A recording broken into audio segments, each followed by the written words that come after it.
what we now hear, believe what we receive, and become what we believe. Altogether, I will get up and go to my father, and shall say to him, Father, I have sinned against heaven and against you.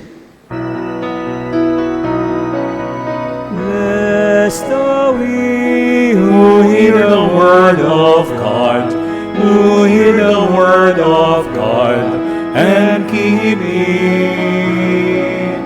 Let us then receive what we now hear, believe what we receive, and become what we believe.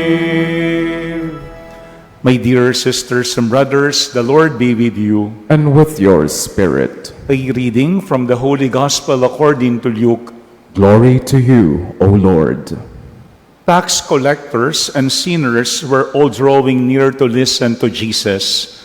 But the Pharisees and the scribes began to complain, saying, "This man welcomes sinners and eats with them." So to them Jesus addressed this parable. A man had 2 sons, and the younger son said to his father, "Father, give me the share of your estate that should come to me." So the father divided the property between them. After a few days, the younger son collected all his belongings and set off to a distant country, where he squandered his inheritance on a life of dissipation. When he had freely spent everything, a severe famine struck that country, and he found himself in dire need. So he hired himself out to one of the local citizens, who sent him to his farm to tend the swine. And he longed to eat his fill of the pods on which the swine fed, but nobody gave him any. Coming to his senses, he thought, "How many of my father's hired workers have more than enough food to eat? But here am I dying from hunger. I shall get up and go to my father, and I shall say to him, Father, I have sinned against heaven and against you.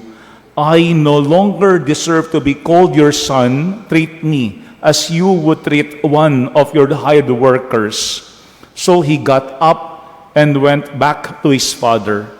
While he was still a long way off, his father caught sight of him and was filled with compassion. He ran to his son, embraced him, and kissed him. His son said to him, "Father, I have sinned against heaven and against you. I no longer deserve to be called your son." But his father ordered his servants, "Quickly, bring the finest robe and put it on him. Put a ring on his finger and sandals on his feet. Take the fatted calf and slaughter it. Then let us celebrate with a feast, because this son of mine was dead and has come to life again, and he was lost and has been found." Then the celebration began. Now the older son had been out in the field, and on his way back, as he neared the house, he heard the sound of music and dancing. He called one of the servants and asked what this might mean. The servant said to him, "Your brother has returned, and your father has slaughtered the fatted calf, because he has him back safe and sound." He became angry, and when he refused to enter the house, his father came out and pleaded with him. He said to his father, "Look, all these years I serve you, and not once did I disobey your orders. Yet you never gave me even a young goat to feast on with my friends. But when your son returns, who swallowed up your property with prostitutes, for him you slaughtered the fatted calf." He said to him, "My son, you are here with me always. Everything I have is yours. But now we must celebrate and rejoice, because your brother was dead and has come to life again. He was lost and has been found. My dear friends, the Gospel of the Lord. Praise to you, Lord Jesus Christ. Please be seated for a while. Again, my dear sisters and brothers, good afternoon. We all know the Gospel parable that we have today in our Gospel. This is the greatest parable, they say, the parable of the prodigal son, the heart of the Gospel. And yet, take note that this greatest parable was the response of Jesus to a complaint. It was a response of Jesus to a complaint, wherein the scribes and the Pharisees were complaining on what Jesus was doing. They said, "This man receives sinners and eats with them." This man receives sinners and eats with them. My dear friends, when we look at this gospel parable, we see that Jesus was justifying the coming of undesirables to him, like sinners, as a long overdue homecoming.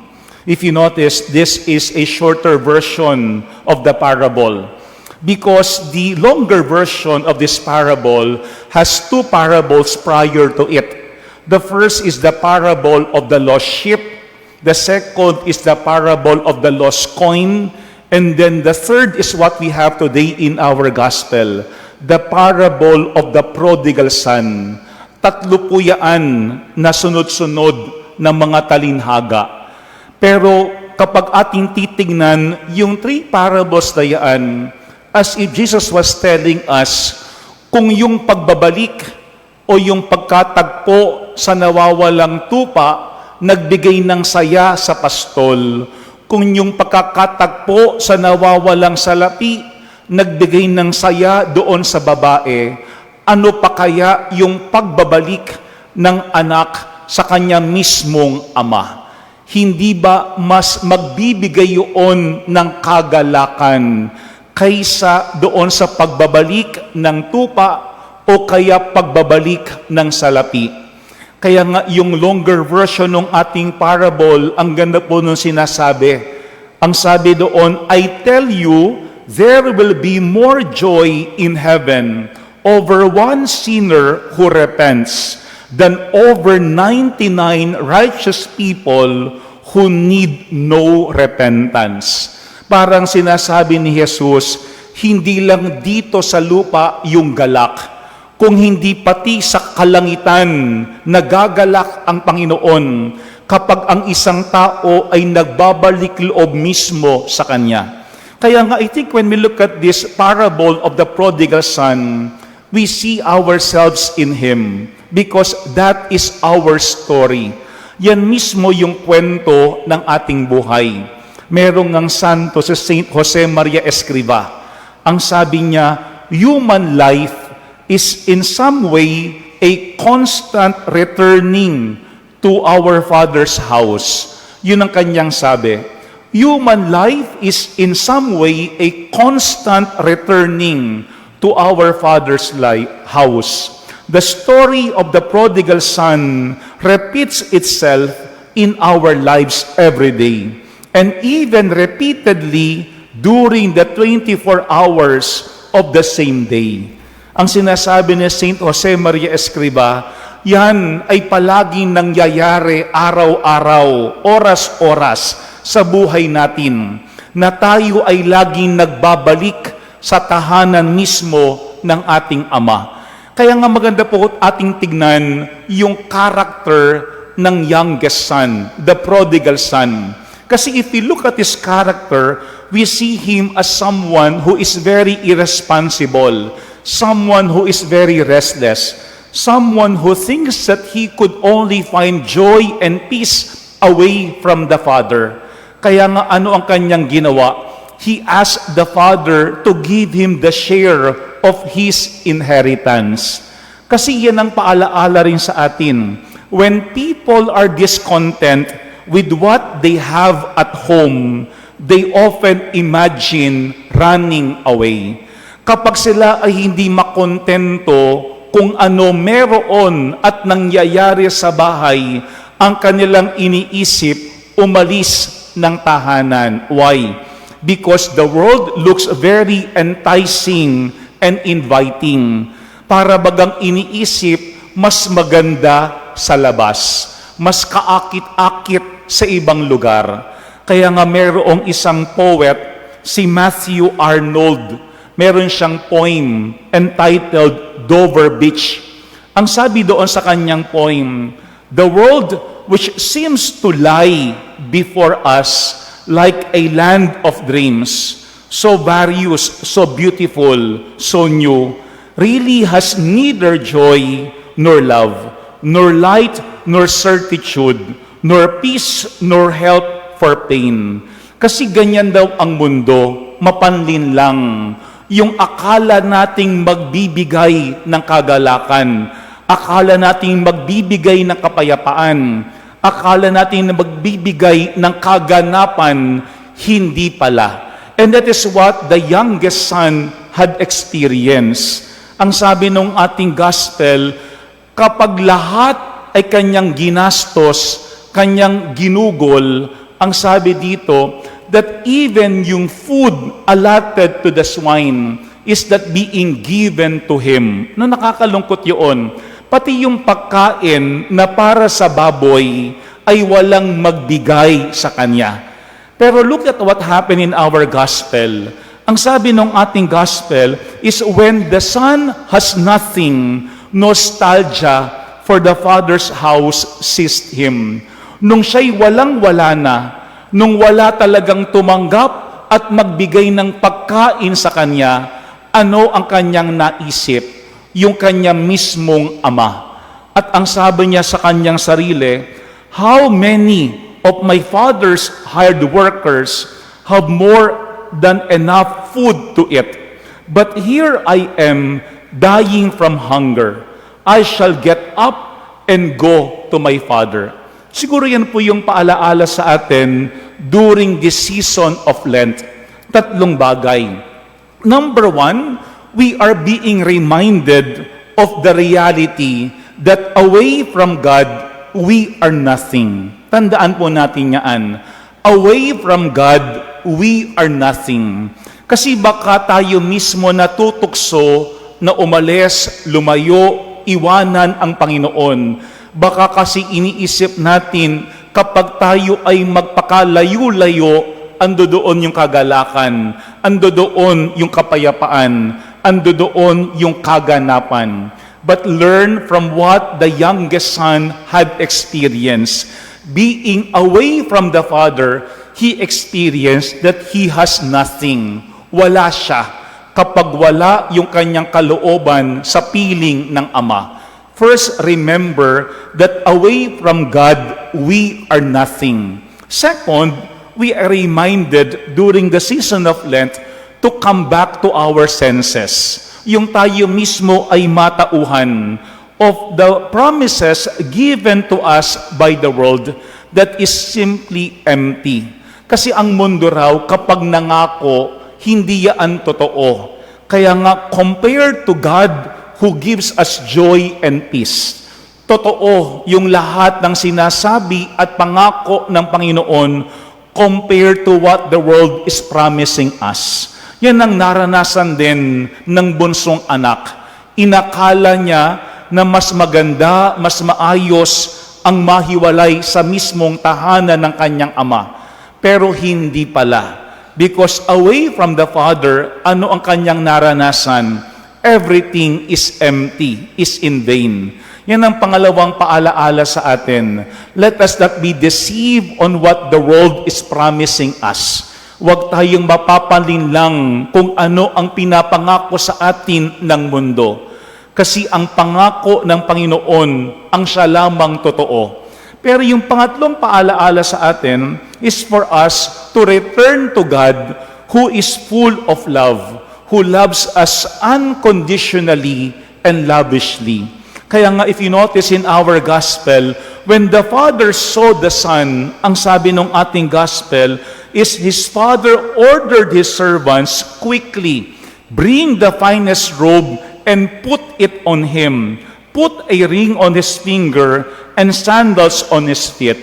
Para bagang hindi na binalikan nung tatay, ano ba ang ginawa sa kanya nung ama. Hindi na inungkat nung tatay kung paano nilustay nung kanyang anak yung lahat ng ipinamana niya dito. Why? Because what is very important to the father is that his son is back. Yan po yung pangatlong paalaala sa atin. Let us return to the Father who loves us unconditionally and lavishly. Kasi tayo ay dapat hindi natatakot o kaya nahihiya na bumalik mismo sa Panginoon. Like what our response a while ago had said, because the Lord is kind and merciful. Siguro yan po yung ating tignan. Kamusta kaya tayo sa ating buhay? Tayo ba ay masaya being with the Father? Tayo ba ay merong karanasan of being away from the Father? But the question is, ano ba yung nagiging dahilan for us not to return to the Father's house? Bakit ba tayo hindi bumabalik sa tahanan mismo ng Ama? I think tatlo yung possible reason why a person is not returning. Una, dahil natatakot o kaya nahihiya. Kasi kapag nauna sa atin yung takot at hiya, hindi tayo babalik sa tahanan ng Ama. Kasi alam natin minsan na baka tayo ay balikan, baka tayo ay gantihan. Pero our gospel assures us that we could return to the Father, for He is kind and merciful. Una, nahihiya. Pangalawa, I think some people are not returning to the Father. Why?